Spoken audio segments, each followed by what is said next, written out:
Hey everybody, welcome to Grilling at the Green, based here in Oregon, but heard completely around the world on the Golf News Network and a number of radio stations across the country. I'm JT. How is your golf game this week?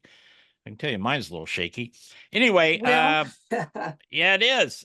We'd like to thank the folks at Painted Hills Natural Beef, beef the way nature intended, and also the Oregon Crab Commission. From sea to plate, if you've never had Oregon Dungeness crab, you're missing the boat. That's the only thing I can tell you. Well, I do want to welcome Pat Boyle to our team here at Grilling at the Green. Pat and I work together. Make my notes here. Pat and I work together at Alpha Media. right. Pat is the only person in Portland that hit the trifecta, working at the Oh, three major radio news stations in her career, and that's a feat in itself. Anyway, Pat, welcome.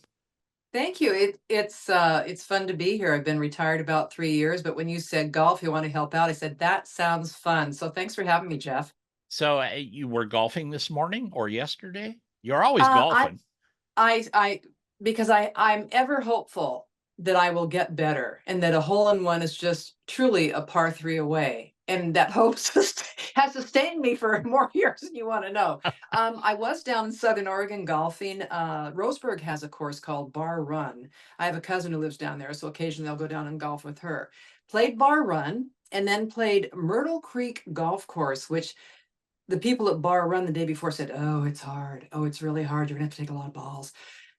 It was hard, but we used what the Queen used to say, keep calm and carry on. And we did. And actually, what's gratifying for me, I don't ask for much from golf, but what I loved was the back nine. I took 11 strokes off my game from the front nine. So to me, that's a win. And I, Hey, I almost had some pars and I only lost 3 balls. So that's worth a golf clap, Pat. Golf clap thank right you. there. So your first assignment for us was to cover the Portland Classic, previously known as the Safeway, previously known as the Cambia, whatever. It's Um, been around. been around 52 years. Hopefully it stays. But how was it different for you personally getting that type of assignment versus the ones when we worked together, like at Alpha, where you had to go talk to a city commissioner or a survivor of a terrible car crash and Right. or somebody trying to do some good for humanity with a halfway house or a food bank or something like that. Golf's a lot different than that. It is a lot different, and I'm passionate about it, and I found myself trying not to be a fangirl because it's not something you would do with a politician or a whatever. But golf is so great, and I feel like I kind of Dorothy and the Wizard of Oz. I'm standing next to the wizard. I want to ask him his secrets. And so in some of the interviews we'll be playing, I did ask a couple of the players, for the hackers out here, give us something we can use. We need all the help we can get because I just want to find out what's in their brain, what makes them successful, because they Yeah. make it look so easy and it just effortless and graceful. And that took a ton of years, a ton of hours and maintaining that. So I guess it's a passion project for me. And I think in this divisive day and age, it's nice to talk about something that's not partisan. It's golf. It is. Speaking of that, I have not watched TV this week, nor did I watch it 3 weeks ago when the other political party convention was on.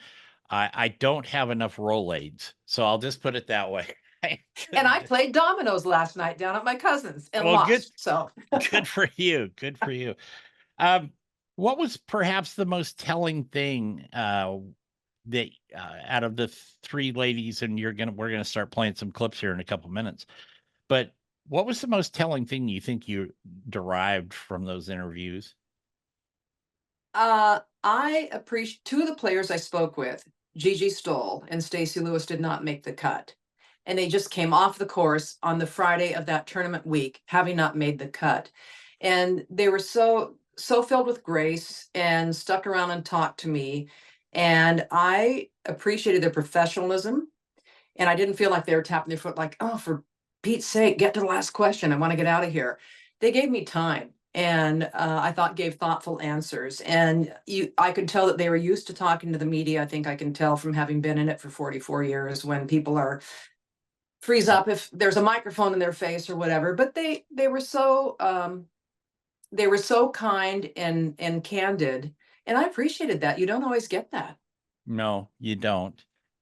Uh, you really don't. We're going to let's see, who are we going to talk to first? Gigi Stoll. What's one of the takeaways you got from Gigi? Well, first of all, I remember her because she was a phenom. I mean, I looked it up because I knew she was off the charts as a youth. And to give those an idea who aren't maybe familiar with her, she let's see, was OGA Junior Player of the Year, 7 times, 7 times. And she was 4 times the Oregon Sports Award prep golfer. And one time she had an invite to play whatever the classic was called that particular year when she was still in high school. And I was out there as a reporter, and I thought, what a fun feature to interview some of the kids who are on her basketball team, because she's not just good at golf, she can play basketball too. Right. That I were that talented. But I'm not. But anyway, so it's fun to follow this teenager who had an entourage for her basketball team. So that was fun for me. And then to catch up with her later, I mean, so you have this gift of golf early on in your life. You hone it, you're rewarded. And then she got a scholarship to go to the University of Arizona. They won the national championship 2018. She was on the Epson tour for 5 or 6 years, which is the developmental tour to get to the LPGA. And this, Jeff, was her first year on the LPGA tour. So that was huge. I mean, that's a goal she's been reaching for years. So I wanted to talk to Gigi the adult, and it was a good conversation. Well, good. Let's drop that in now. And here is Pat talking to Gigi Stoll at the Portland Classic. You're a Beaverton High School graduate, University of Arizona, and now you're on the LPGA Tour. How hard was it to get this far? Well, I've been grinding it out for 5 years, and this year I have the opportunity to be out here, and it's been amazing. I'm excited to continue to be out here and get a lot of starts and just prove a point that I'm able to be out here. And you're living the dream. Is it what you thought it would be? Yeah, I mean, it's nice to see people out here. It's nice to see fans, and it's not too much like that on the mini tour, so it's good to see people out here supporting the women. You're a Beaverton native. Have you seen some friends and neighbors out here this weekend? Yeah, definitely. I had some family and some friends out here following along today, and it was exciting to just see a lot of familiar faces. So it's good to be back, and I'm happy to be back in the hometown. Does that mean added pressure, or added fun, or added what? Added smiles. A lot of people, rooting me on and saying let's go and all that good stuff around the course. So it's nice to just keep it light and enjoy being out here, possibly for the last time. I was going to ask that a bit later, but I'll ask it now. There are rumblings that this is the final tournament. What do you think about that?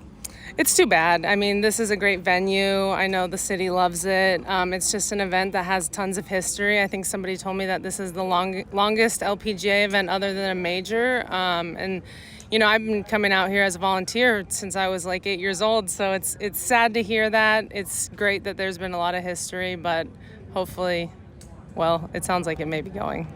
Where do you live in the off season? Do you still live in Beaverton? I don't. I currently live in Las Vegas, and I've been there the last couple of years. It's great for golf, and I have some family out there. I love what you said in a recent interview about what golf is to you. Can you share that?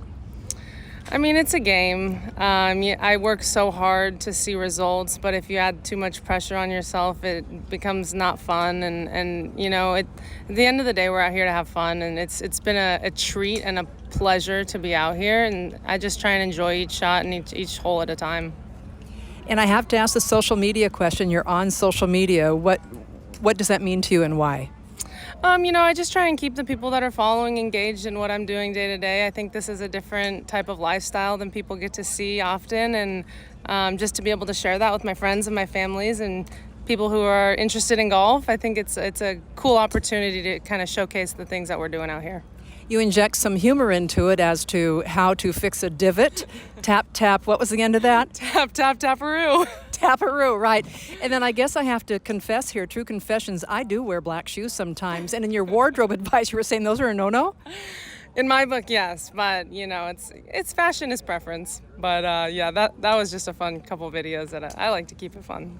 It was fun. I enjoyed watching it and got a chuckle and a little bit of a shiver because, oops, but it's Oregon. I have to wear black shoes That's fair. they don't show mud as well. That's fair. If you're in these kind of conditions, that's fair. I'll give you black shoes. Last question. Do you have any nuggets for what I call those of us who are happy hackers? Some thought that will help us lower our score? Putt and chip more.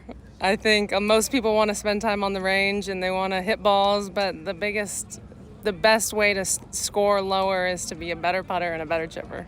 All right. Thank you for your time. Yeah, absolutely. Thank you. That was Pat Boyle, our new reporter, and Gigi Stoll. I'm stumbling today. Gigi Stoll. I can say it correctly that way. Both of them Portland natives, and we're going to take a break. We're going to be back on Grilling at the Green in just a moment. Stay with us. Welcome back to Grilling at the Green. Today we've got Pat Boyle, not only a good friend of mine, but a new personality in the TV and radio game for golf. Not Pat's done the other stuff for years like that. Real quickly, Pat, this is where we ask all of our our guests a travel tip for their golf. And I know you've traveled, you've gone across the pond, and you're always going somewhere playing golf. What would be the Pat Boyle golf tip of the week for our listeners? Well, I have two, if I could be so, Yeah. Full of ideas. The first one, and this was just this last January, I've been in Hawaii before, and have taken my clubs. And a while back, I learned the hard way. Do not take your expensive sunglasses and put them in the golf bag that goes through the freight. Keep them with you, because I remember that one trip. Okay, I'm going to get them up. Oh, where are the sunglasses? The sunglass case was there, but not the sunglasses. So keep the golf balls in your bag. Keep the expensive sunglasses out of there. And I tell you, I bought cheap sunglasses since then, because it's like, oh no, I paid so much for those things. The other thing, and it's in Hawaii again, and it really surprised me. This past January, my husband and I went there, and I played a course on Oahu. I forget the name of it, but it was a military course. They allow civilians on there. I was a walk-on with 3 local guys, and it was maybe a 7:15 a.m. start time. And I happened to wear my waterproof shoes, not thinking, well, who needs waterproof shoes in Hawaii? But they all had waterproof shoes. And I said, oh my gosh, you're in Hawaii. Why waterproof shoes really here? I'm kind of glad I have them, because it was dewy. And they said, that's the thing, the way you want to play golf in the morning before it gets really hot, and you've got the morning dew. So here I am with 3 guys from Hawaii who also have waterproof shoes. I thought it was an Oregon thing. Well, there you go. I like that. I'm going in November. Take waterproof shoes. I'm taking my waterproof shoes. Okay. I'll take both my old waterproof shoes, and I'll take our new squares. We're going to talk about squares a little bit later, but I'll do that. So you talked to Stacy Lewis. Years ago, I had the opportunity to interview Stacy for, 10 minutes type thing when we were at Alpha. She was, she had the reputation of being such a ferocious competitor. But when I got her in the studio, she was just this very kind, lovely young lady. I believe that she wasn't playing that year because she was pregnant at the time. Right.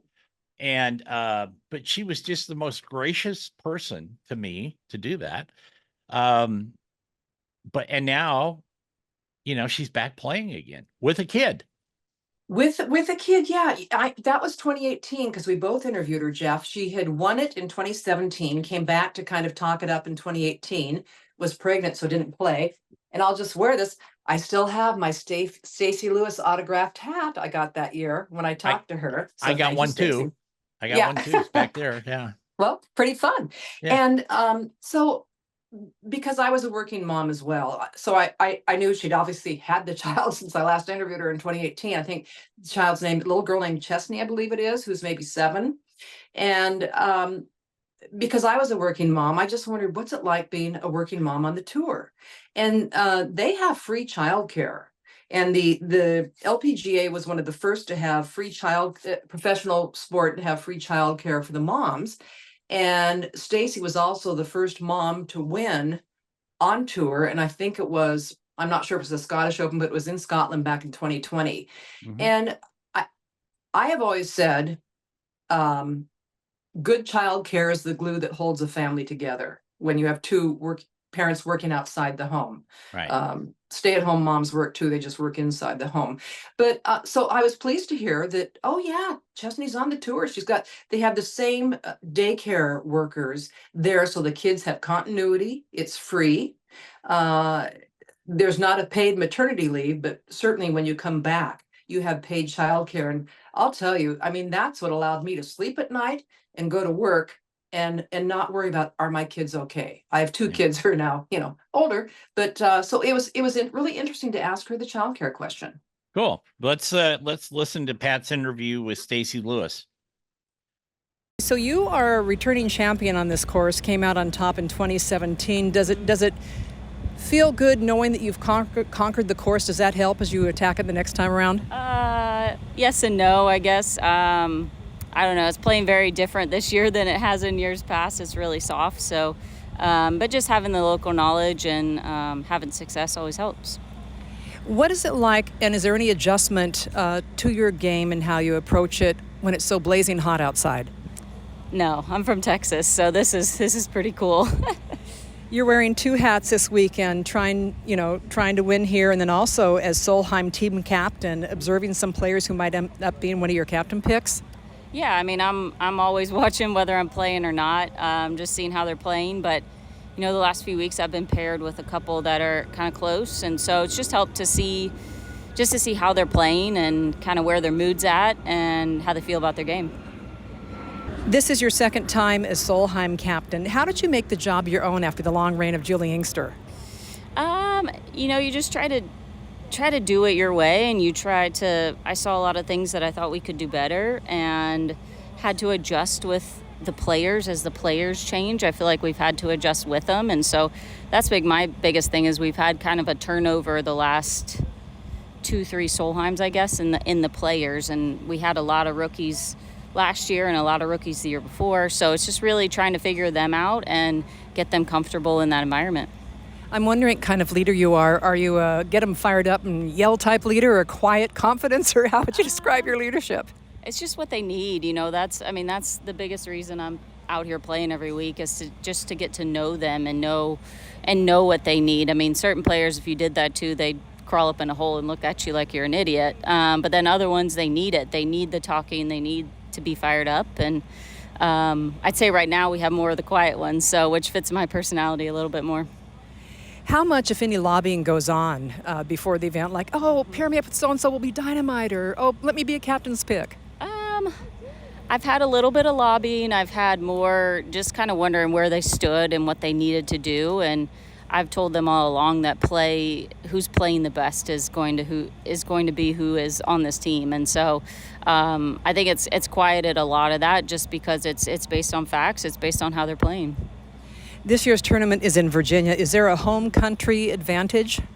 Yeah, definitely. I think anytime you're at home, you have the home crowd advantage. You can get the momentum on your side. You can use the crowd.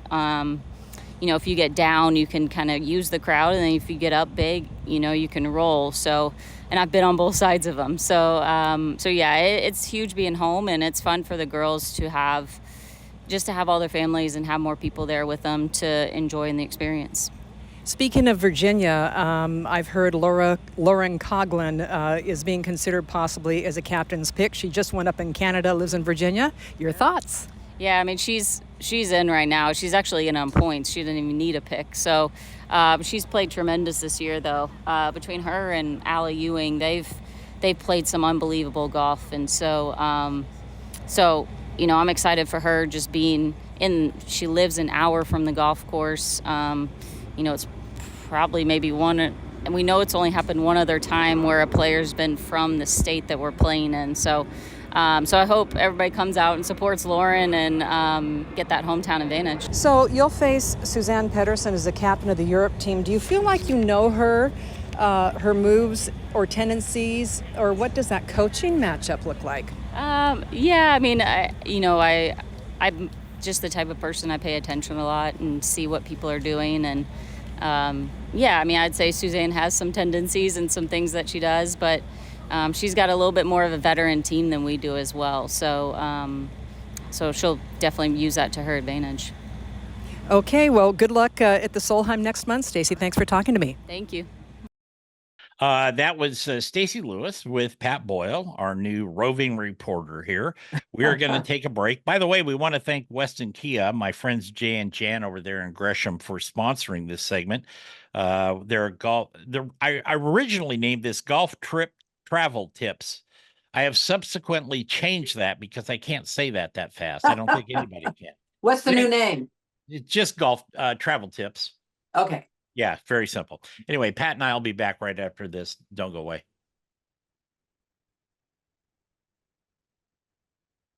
Welcome back to Grilling at the Green. I'm JT, along with Pat Boyle, my friend and now co-conspirator in some of the golf work we're doing, the media work here. We would again like to thank the folks at Painted Hills Natural Beef, beef the way nature intended. We also like to thank our new sponsor, Square Shoes. I like my square shoes. I got my patriotic ones the other day. I'm running around the house, red, white, and blue squares. My wife looks Look at at me you. like, yeah, right. That's not exactly what Shelley said, but pretty close. Also, Grilla Grills, experience the versatility of outdoor cooking with our complete gas, pellet, and charcoal lines. Go to grillagrills.com. So we're talking with Pat Boyle today. If you don't know Pat, you can find a lot of her work historically on different things around the Portland area, different websites, KXL, KEX, KPAM. She's the trifecta lady in news around here. And I conned her into working with us on occasion here at Grilling at the Green, and I've really appreciated her enthusiasm for that. By the way, we are on Golf News Network on the iHeart. That's a 24/7 channel for Golf News Net and its programming, which we happen to be part of on iHeart. So you can go there. And we're also on Facebook, Twitter, and all the pods. Got the Solheim Cup coming up. And the news is that Lauren Coughlin, is it Coughlin? Coughlin. Okay, thank you. Lauren Coughlin just officially made the team this morning. All right. Woohoo. Yeah. And now when this show is actually airing, the Scottish Open will be on. So, but she's on. And of course, we've got that coming up in September 10th through the 15th in Gainesville, Virginia, which is Lauren's hometown, I believe, or close to it. Yeah, it's an hour away. So it's just like, I'll just get up and have a little drive and be there. And which is really, I think it's only the second time that's happened in the US. Yeah. So what was Lauren like? I mean, she's 31 years old. You don't 20 months ago, nobody knew who she was. Exactly. Really. And she's been on the tour since 2016. And the reason she caught my eye and the reason I wanted to interview her at the Portland Classic, she did make the cut, yes, was because the fact that this woman had 102 starts, never won a tournament. And then at the KPKC Open in Canada last month, she won. And it was her 103rd start. And Jeff, how many of us could hang in there on an effort, a professional effort, and not get there 102 times, but boy, you nail it the 103rd time. And that was where I was trying not to fangirl really, because I was so impressed, and you can kind of hear me fangirling, and this was interviewed, of course, before the Scottish Open, which she won last weekend. And I looked up the math like, boy, I bet you she's in the money. Well, she won 390,000 in Canada and then 300,000. So in a space less than a month, she's made almost $700,000. So I'm so happy for her. And then is going to be on the Solheim, be part of the Solheim team, just down the street or the highway, Yeah. So that's great. Well, believe me, when you do that, the sponsors come knocking. I'm sure. She's going to be looking at some endorsement deals and the cool thing about it is Lauren is not one of those 16-year-old phenoms. Nothing wrong with 16-year-old phenoms, but I'm just saying she's a veteran. She's a journeyman. She hung in there. And now she's in the winner's circle. And as just like in anything, when you compete, and I did in a different world for many years, once you get that big victory under your belt, a big championship, your life changes. And more importantly, your competitive attitude changes because you bet. know at that point, what it takes to be victorious. Mhm. And it's that little minuscule leap in your effort, all the stars aligned, or you were playing in the dew with your waterproof shoes on, or whatever it was, that all comes to fruition, and then you win. And Yeah. like that. So let's listen to Pat's interview with Lori Coughlin. I said it right there. All right. Yes, you did. All right, let's go to Lori. Lauren Coughlin, congratulations on your recent victory in Canada on your 103rd start. And I say that not because you're on my fantasy golf team, but it is true. But I looked at my husband, I said, I am so inspired by her resilience after the 103rd start. Tell me what that meant to you and how you got there. Yeah, I mean, it meant a lot, obviously. I mean, I almost gave up my first couple years, so just the fact that I kept going and, the people around me believed in me when I was really struggling to do it. My husband, my coaches, my family. But yeah, I just tried, really hard to kind of always get better and work on things and not change anything when it's going well. And yeah, that's kind of what I've been doing my whole career.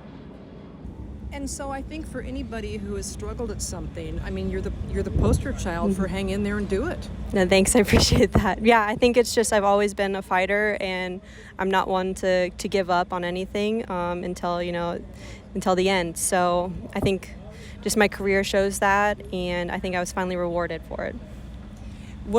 You turned pro in 2016. What's been the biggest challenge, and then what's kept you going?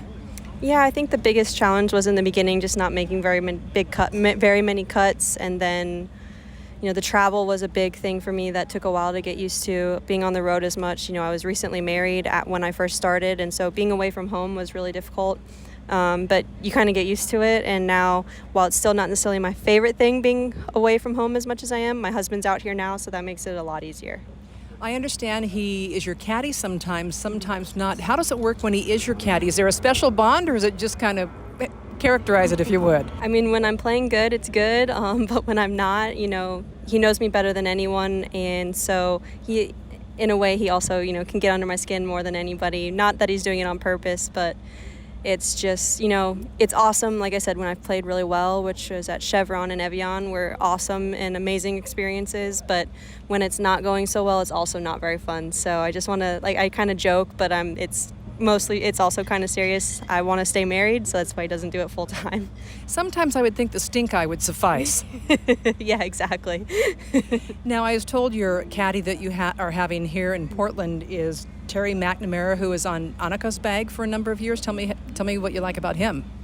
I mean, outside of just the overall experience that he has, just because he's been doing it for over 40 years, I just really enjoy spending time with him, and he's super positive, and he always seems to know the right thing to say, when to say it, and usually, and just I know that it's coming from experience, and so it's easy to kind of listen to him. I talked to Stacy Lewis earlier today, who is captain for the Solheim Cup, and I mentioned your name, and I had read that you would possibly be one of the captain's picks, and she says at this point you have points. So what are your hopes for the Solheim next month?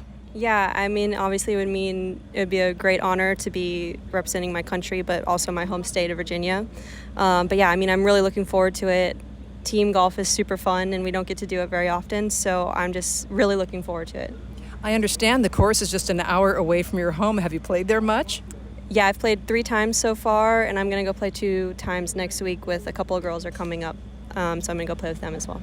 So here's your chance to be the Virginia Travel Bureau. People coming to Virginia for the Solheim next month, what should they eat? What should they visit? I don't really live up by DC, but I'm sure there's a lot of good places right up there. But they'll get to see a really, really cool course that has held President's Cups and PGA Tour events. So it's a spectacular course, and it's going to be a really good match play course, so I'm really excited for it.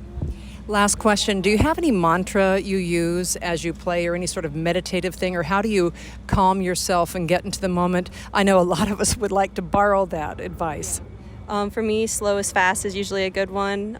Usually, if I'm anxious or anything, I get a little quick, not just in my swing and my tempo, but also moving and making decisions. So I usually, my go-to one is slow is fast.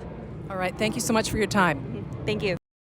All right, that was Pat talking to Lauren Coughlin here, and we're looking forward to seeing Lauren and the team. And I might as well say that right here. We've got now Nelly Corda, Lilia Vu, Lauren, Allie Ewing, and Allison Corpuz. I can never say that one either. But those are the official teams so far. And now, as the Scottish Open gets over with this week and some other stuff, we will see some other players officially on the team. And then Stacy gets 3 picks, I think, there. Yeah, 3 captains picks, right. Yeah. So I always like watching the Solheim Cup myself. You went to one. Well, yes, and it is so different from other golf tournaments. I went to the one in Ireland in 2011. A bunch of friends who golf, we decided, let's go to Ireland. So we rented a house near the town of Trim, where there's a castle where Braveheart shot scenes. But you chant, Jeff, like since we're from the USA, be US, and this is how it goes. USA, USA. And then the Europeans are going, Europe, Europe. And it's almost like on Anchorman, where the 2 TV stations, don't talk. I mean, that's the kind of mood it is. And it's really, it was just a different animal, but it's so fun to see, and you're very proud of your country, especially when it's on foreign soil. It's like, well, I better hoot a little, louder for the team. But it's just a different beast. And I think, and that's why I was intrigued by Stacy, because you have to figure out which players will team up better, what motivates them. Some might want yelling and some might just want to. So it's just, I would recommend it to anybody, whether it's in the US or next in 2026, it's going to be the Netherlands for the first time. But it's so fun to go to, and just a different animal. Yeah, I like that. We're going to take a break. Pat and I will be back to wrap up the regular show here on Grilling at the Green. And so we're going to step away for just 2 minutes, and then we'll be back. Welcome back to Grilling at the Green. I'm JT, and today we're talking with Pat Boyle, renowned journalist here in the Portland area. And now she's a renowned journalist with Grilling at the Green when time permits and all that. And we appreciate that. Also, we'd like to thank again the Oregon Dungeness Crab Commission from Sea to Plate. Great Dungy crab. In fact, if you watch next week, if you're listening to this show locally, I'm doing a couple of shows and television cooking, and I'll be doing some crab stuff on there. I'm really excited because I get to sample, when I create. So it's like, I didn't get looking like this from, eating gravel, so it's like also Hammerstall Knives and Heritage Cookware. We use them on our shows, all the TV stuff, and we want to thank them for that. And by the way, next week we've got Tom Coyne. Tom has written a bunch of books. He's been on the show before. And if you watch the American Express commercials now on Golf Channel, Tom's the one that says, I didn't figure out I'd be running a golf course at this stage of my life. And that's him doing that. So Tom will be with us. But more importantly, today we're talking with Pat Boyle. This assignment out there, meeting these ladies, and you said at the top of the show, it kind of gives you inspiration. It gives you a little hope. Every time I cover a tournament, every time I do this show, I always get a bit inspired, no matter who's on the show like that. But what's the biggest thing you get from golf? You personally? I've played golf with you a few times. When I try to reach you, you're normally on the golf course. Yeah. Are you traveling somewhere and you dropped your husband off in Nebraska and you went on to Florida to play golf or whatever? Not quite that bad. But what do you? I mean, look, I'm gonna set the stage. If you've never worked in the media business, and I'm not touting our professions in an arrogant way, but there's a lot of pressure a lot of times, especially when you do what Pat did, because she worked the early morning shift. She would come to work at 4:30, 5 o'clock in the morning, and the main news show would come on there were drop-ins, and then the main show came on like at 8 o'clock, and you had to have all these stories filed and ready to go, and you had to be there to give the backstory to it. Sometimes it's a lot of pressure to do that, and the time is limited. So this type of assignment must be a breath of fresh air. It is a breath of fresh air. And I guess what golf means for me and what drives my passion is it's a joy thing. Why when I take a snowman on a par three? I don't know why, but most of the I think, and it's also, Jeff, I think self-discovery. I mean, when I first started, it was like, oh, I can't golf with strangers, they'll judge me. And it just you kind of go down that path of, well, nobody cares, nobody's looking. And my mantra when I worked in the pressure cooker was, this isn't my day job. I'm not going to get fired from my, nobody's Yeah. going to fire me from my day job. It's just it really took me down the path of get over yourself. If you take a snowman, well, gee, you're not there in the driving range every day getting lessons so I've been able to, my other mantra is I am not my handicap. Thank God. But so I'm able to embrace the fun.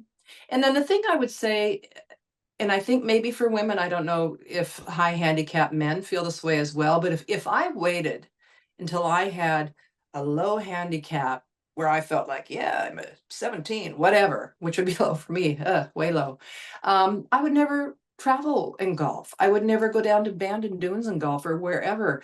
And it's okay. It's okay not to be perfect. It's okay to go out and have fun. Pace of play is very important. I know when to pick up the ball. And truly, when I would be in scrambles while working, which you often get to be in a business situation, I knew because I was terrible.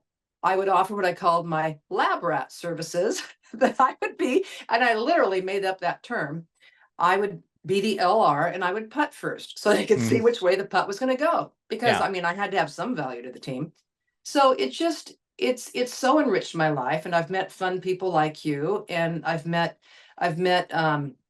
friends I would never have met because I worked in the radio world. I raised a family. I have a husband, and I met people from different walks of life, and it really enriched my life. And the clothes are fun too, I will say. Clothes You are dress fun. good, you look good. Isn't that what they say? That's what they say. And by the way, folks, Pat was my very first guest on this show. When we started the show, when I started this show, I never really told you the backstory of that, but they wanted me to do, I was doing the barbecue show and they wanted to move it to a different time in a different station in that cluster. I said, okay, you can do it, but you got to let me do the golf show.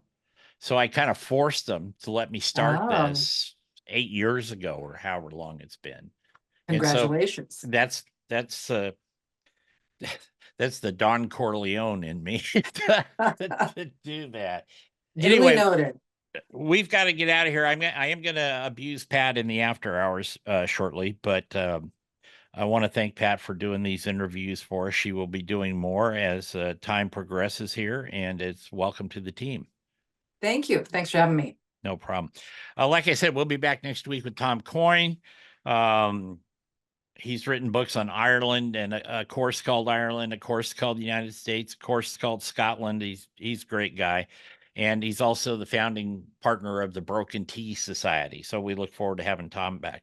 Until then, go out, play some golf, have some fun, and most of all, be kind. Take care, everybody.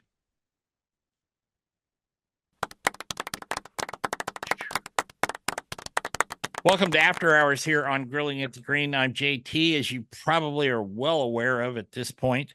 And we've got Pat Boyle with me today. Pat and I worked together at Alpha Media back in the day. And we've seen each other's trials and tribulations on the golf course. And I will say this. Pat doesn't remember this, I don't think. A few years ago, we were playing, and it was before I had my knee operated on. And even though we were in carts, it was kind of a hot day. It was a very long day, and we were coming up 18. And Pat was very kind and said, "You take the cart up the hill, and I'll go over here." And whatever, I don't remember the thing, but you had me take the cart up the hill at 18 there at Langdon, and I got to come around on the backside, so I didn't have to walk up there because you could tell how much I was limping. And that's So, a hill. yeah. Yeah. So I was always grateful for that. Very Oh, grateful. you're welcome. Yeah. Are you ready for some? You've never suffered this. Some after hours questions. I'm blissfully naive, so go ahead. Mm, okay. Let me find the right set here. Well, I can do this from memory, most of it. That still works. If you could play a round of golf with a historical figure, who would it be? Okay. Well, that's a toughie. Do they have to play real? Do they have to have played golf in their real life? No, it could be somebody you just, if you want to play golf and maybe go have a beer and a hamburger with afterwards or whatever, it can be anybody. Yeah, I'll do a modern historical figure. I think Michelle Wee would be interesting. I mean, Yeah. she's had quite the journey. And maybe she would say yes. And I just think it would be, and I think it would be interesting. And going from, again, the child phenom to here I am on the tour, parents who are very involved, and then going to college, getting married, now pregnant with second child. I think she's had quite the journey. And so I'm interested in, I'm really interested in the mental aspect of golf, maybe because the physical aspect escapes me. Because don't they say so much of golf is up here? Yeah, that was And so I just like to hear stories. And so I would, instead of saying, hey, if George Washington played, I'd love to see his 9-iron, I mean, Yeah. so I'll go with Michelle Wee. Okay. If you could get a lesson from a touring pro, who would it be? And they don't have to be currently on the tour. They could have been long off the tour. Either tour, men or women. Well, I watched when Brooke Henderson won at the Portland Classic. She just she doesn't seem to carry the responsibility heavily. Her load seems light when she walks. You know what I mean? I like her demeanor, and she was really good at a young age. So maybe there's hope for me. Maybe she can tell me how I can finally get that hole in one Well, and there not you take go. an 8 on a par 3. Pat, everybody's taken an 8 on a par 3 at least I know. once in their career. I don't. Brooke's not a very big person, so she couldn't probably carry the Atlas type weight to begin with, but I think she handles it very, very well. Do you have a favorite book about golf? I loaned it to somebody just because it was so random. Like, oh, really? Somebody had given to me. I'm spacing on his name. Alice Cooper. Alice Cooper Oh from yeah. yeah. Uh, Gave up drugs and took up golf. He was a PK, his dad, preacher's kid. And I just thought his whole journey, and then he became a fanatic. And what I liked about it was that I remember when I first took it, you go through the stage where you just inhale the golf course. I mean, it's like, oh, I can't wait to get out there. I would golf in driving rainstorms. And I liked the shift from addiction to a healthy addiction. And so I thought it was really well, this is an unexpected story, and it was interesting, and I still remember it. It's been years since I loaned it to somebody. If you remember who you are, please give it back. I have that book now, but you didn't loan Do it ya? to me. I bought it. Okay. But yeah, it's a great story. I've actually tried to get him on the show a couple times, but he's always, he's in his 70s now and he's still touring. So it's Oh, like a lot of boomers buying tickets, so a I'm lot sure of there's, boomers buying yeah. tickets like that, and it's a big deal. What's your favorite golf course? You've played a lot of them. Well, let's see. Well, I'll just go totally international, just, to make the airfare worthwhile. It was fun to be able to say, I played in Monaco, and that was just fun because I'm playing in Monaco there. So playing in Europe was really fun. A bunch of women I had met through golf decided we were going to rent a villa in Nice. and took the golf clubs. And again, if I had said, Pat, don't go because you're not good enough, I would never get on a plane at all, Jeff. So we went, and then so Monaco was cool, but we also golfed around at different courses in France. And they let you take your dog on the golf course in France. So here'd be a lady, walking her little doggy on the leash. And so that was different. So those were fun. Golfing in Ireland when we were there for the Solheim was wonderful. I have Irish heritage, and just to be on where my ancestors might have tromped past or whatever Right. was special. Yeah. I golfed in Saudi Arabia. Did you know that? Were there a lot of sand traps? Yeah, yeah. I mean, Lot- I would just think it'd be an arid course, or did they really dump the water there and make it really Oh green? no, it was the reverse of ours, where we have hazards and traps. That's the amount of green grass that was on this course. It was a little course set aside for the expats in a place called Darab, and it was about 90 clicks out of Riyadh. But I got to play there. I still got the hat, and a lot of kitty litter. I'll just put it that way. A lot of kitty Oh, litter. so was it target golf where you really had to be Kind of. precise? Because I don't do precision well. Kind of. I mean, there Unfortunately. were fairways, but they weren't like big, lush green, tree lined. No. There was Okay. a lot of humps and bumps, and if I remember correctly, it's been 20 years, but yeah, but I can say I played golf in Saudi Arabia, and I played golf in Australia and Oh, all over the North American continent and all it's that stuff. fun. Yeah, it is a lot of fun.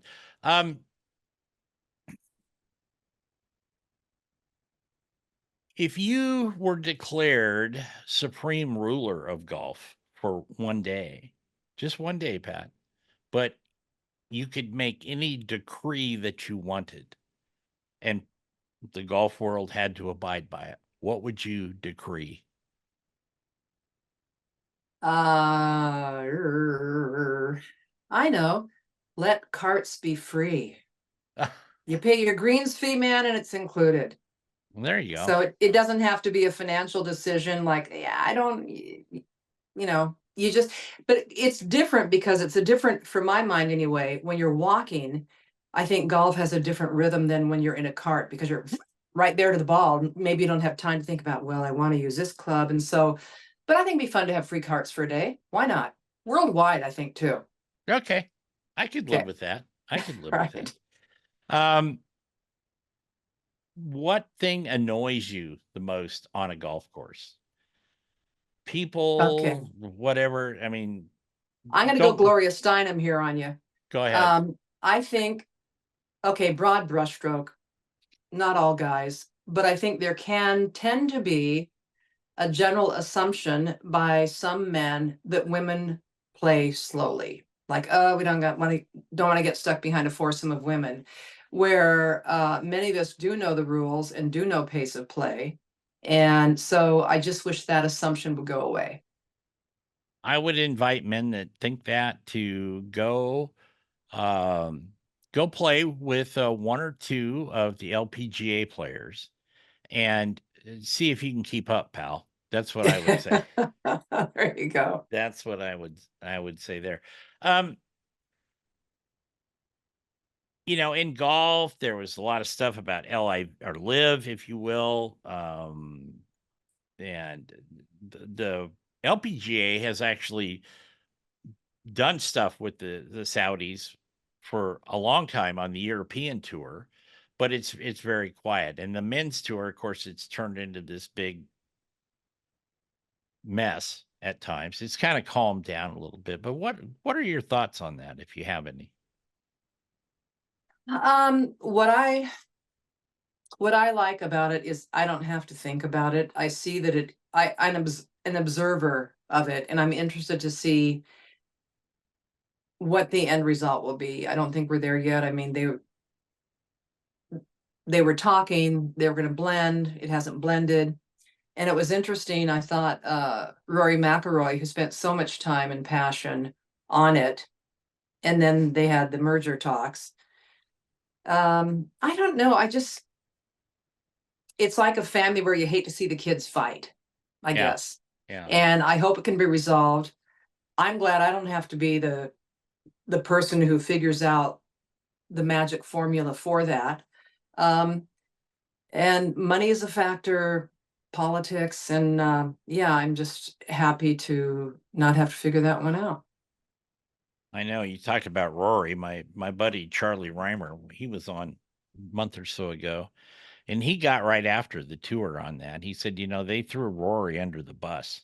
He was their adamant spokesman for A two lot of years, time.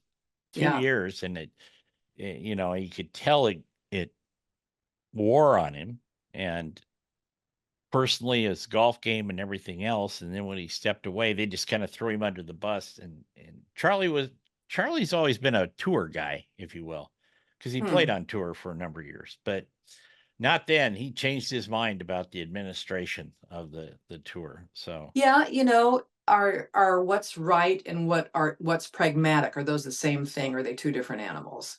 I don't know. I don't want to be Solomon on this one. oh, okay, Pat. What's one thing you miss about your 20s? Well, uh, hmm, gosh, I had kind of an afro then. I don't miss it, but it was kind of naturally curly hair. I beat it into submission now with a flat iron, but I love my 20s because I got married. I had my first child. I was working in Portland radio at a Gene Autry owned station. I was thriving. I have appreciated each decade with its different challenges and experiences. So they were good years. So I don't miss them, and I'm also happy to be where I am now because it took lived experience to get here. So Oh, absolutely. Question on that Autry owned station: did they play Rudolph the Red-Nosed Reindeer every Christmas? Because I'm pretty sure we did. And when I started there at KEX, we were in downtown Portland, and then we moved to a building on Macadam. And I remember he came for an open house, and I actually got to meet him. So that was pretty cool. yeah, He's a absolutely. good station owner. Dire Straits, AC/DC, Billy Ray Cyrus, or Adele? Adele. Okay. Is that even a question?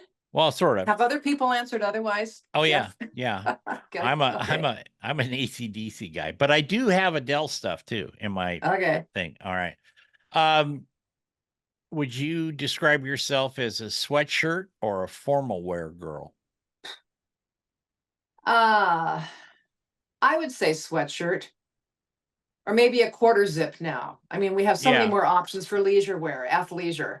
So I'm a quarter zip person that- as opposed to. That lady, stand-up comedian, her last name is Morgan. She's from Tennessee or something, and she walks out and she sees the guys in the front of the audience, and she says, "Oh, you've got that quarter zip." She goes, "You know what that tells me? Health insurance, honey." And so this is, I never put the two together, but whatever. yeah. If you were an animal, what animal would you be?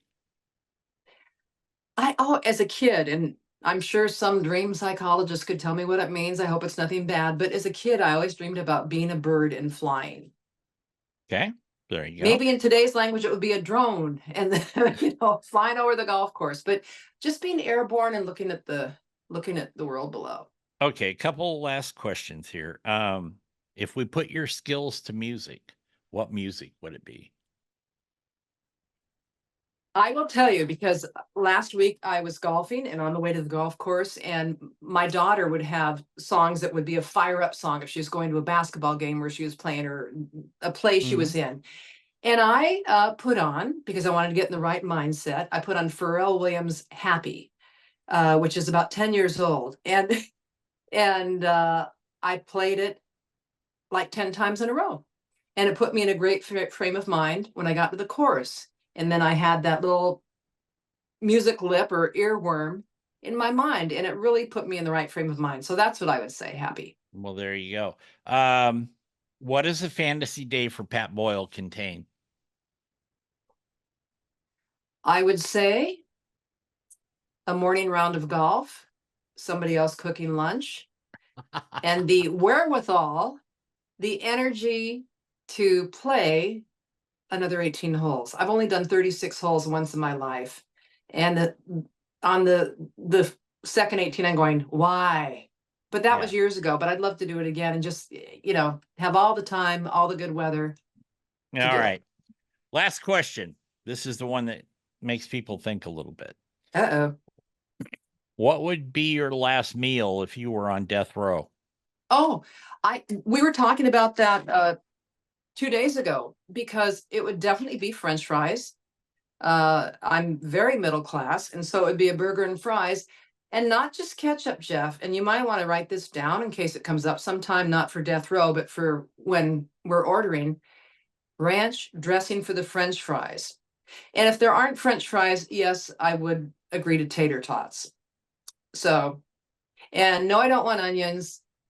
Let me think about the cheese, but tomato, Dijon mustard, mayo, and probably green leaf lettuce. Oh, and maybe a pickle or two sliced up. There you go. Any dessert? I mean, you don't have to worry about the calorie count. No, really. Probably ice cream. We grew up on ice cream, so, and probably our grandson likes Neapolitan. And my favorite thing about digging into the freezer for that, like, am I in the mood for vanilla, chocolate, or strawberry? I'll just Yep. take a little bite of each. Yes, yes, yes. When we're off the air, I'll tell you a story about my father and that, Okay. but I can't do it here. Anyway, Pat, thank you for being with us. Pat Boyle, ladies and gentlemen, a new part of our team here on Grilling at the Green, and we're happy to have her with us. She's more so for the television stuff, but because she did those interviews for me, we had her on here, and she will make appearances on here every once in a while. So, Pat, thank you. Thank you. We'll be back next week with another edition of After Hours here on Grilling at the Green. Until that time, go out, play some golf, have some fun, and most of all, be kind. Take care, everybody.